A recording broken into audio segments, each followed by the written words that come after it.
Hey girls, on today's episode, we are going to talk about a topic that is all too familiar to basically every woman that I've ever known in my life, including myself, and that is people pleasing. I'm going to kick us off by reading a short blog post that I wrote about people pleasing recently.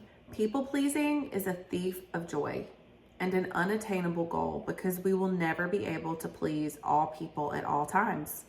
We are taught to strive for the pleasure and approval of others, but your mom, sister, friend, boss, spouse, child, dad, and mean girl you went to high school with will never be fully pleased with every action you take, word you speak, or emotion you feel. Jesus teaches us to find rest in Him, to simply abide in Him, knowing that no amount of striving could ever please the world. No amount of impressive accomplishment could ever make us whole. The key to healing from our people-pleasing tendencies is to accept that we can't. We must accept defeat in this area of our lives, understanding that our years of effort were in vain. Then we must put on the easy yoke of life with Christ, moving forward with desires only to please Him, as that is an attainable goal.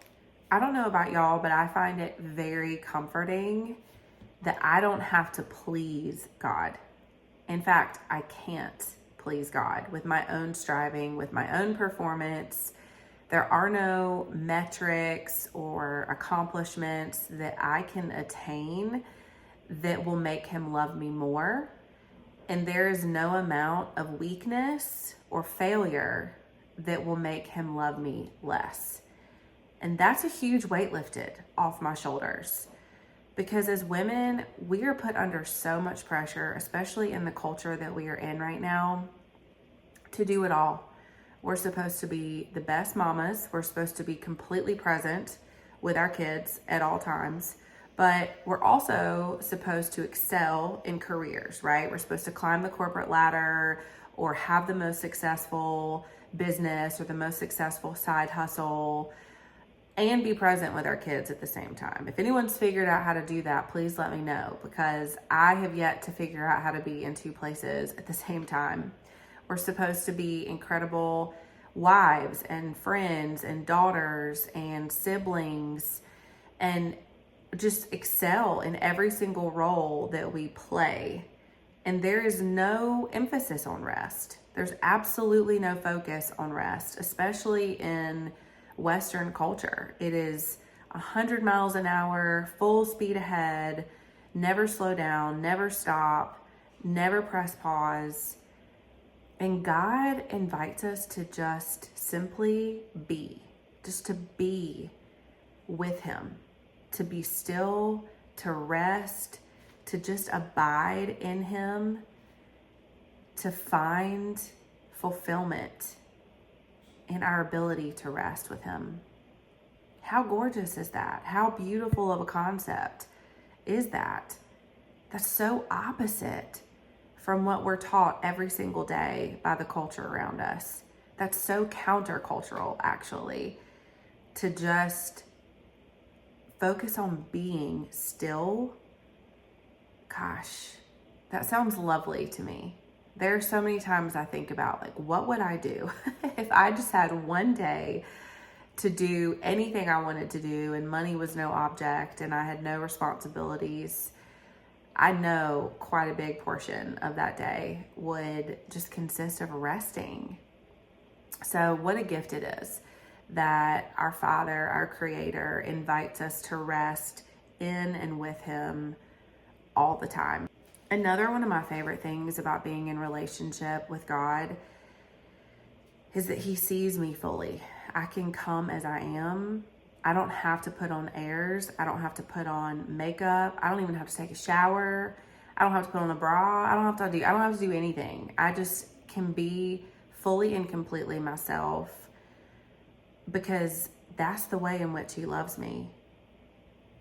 Let me tell you a little secret about life that will make things much easier. Nobody else's opinion of you matters. Nobody. It does not matter what anybody has to say about you. It matters what God says about you, And if you are his child, if you are his daughter, if you have found relationship with the Most High God through Jesus, through salvation in Jesus, what he says about you is that you are righteous. What he says about you is that you are perfect, that you have no stain, that you are blameless. He says that you are an heir. You are an heir. You are an actual sister to Jesus, and you share in his inheritance from God the Father. He says that you are beautiful. He says that you are worthy of his love. You are enough, not on your own strength. I'm not enough on my own strength or my striving, but we are enough because of the identity that we take on when we are in relationship with Christ. Gosh, that just makes me want to take a deep breath. Because y'all, there's some people who've said some nasty things about me, and I probably deserved them if I'm being fully honest. Like I've done some stuff. Like I've done a lot of things I'm not proud of in this life. And there have been a lot of people that have said a lot of mean things, and I'm sure I've said a lot of mean things about others. But none of those names are my identity. None of the negative opinions that people have about me or have had in the past about me, none of them are my identity. My identity lies in Jesus and Jesus alone. And it is the biggest weight lifted. It truly, when I really just contemplate that, when I really meditate on that truth, it makes me feel like I could just float into the sky because I'm so light as a feather from that weight just being picked up off my back. We have enough, right? We have enough that we're carrying. We have enough responsibility and pressure, and we play so many roles in so many people's lives as women. I mean, we do. And so I just invite you to unload all that heavy stuff that you're carrying at the feet of Jesus and just let him carry it for you. Let him carry it with you because his yoke is light.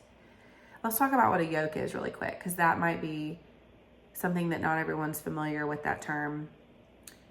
When people were only farming, right, and there weren't like industrial farms and it was just personal family-sized plot farms, they would use mules or donkeys to basically pull a piece of wood behind them to make the rows in the dirt that they could put seeds in and then cover them up. And there would be 2 donkeys or 2 mules, and the yoke was this wooden collar basically that would go over the necks of both of those donkeys to keep them together and keep them in a straight line, so that they weren't, running all different directions from each other. And those yokes were pretty heavy. I mean, they were solid wood, so that would be a lot to carry around your neck. And so when we talk about the yoke of Jesus being light, that's what we're referring to. He's not the one putting weight on you. He's asking you to let him carry it for you. So that's what I invite you to do today. I hope that you're all having a wonderful week, and I will see you next Tuesday.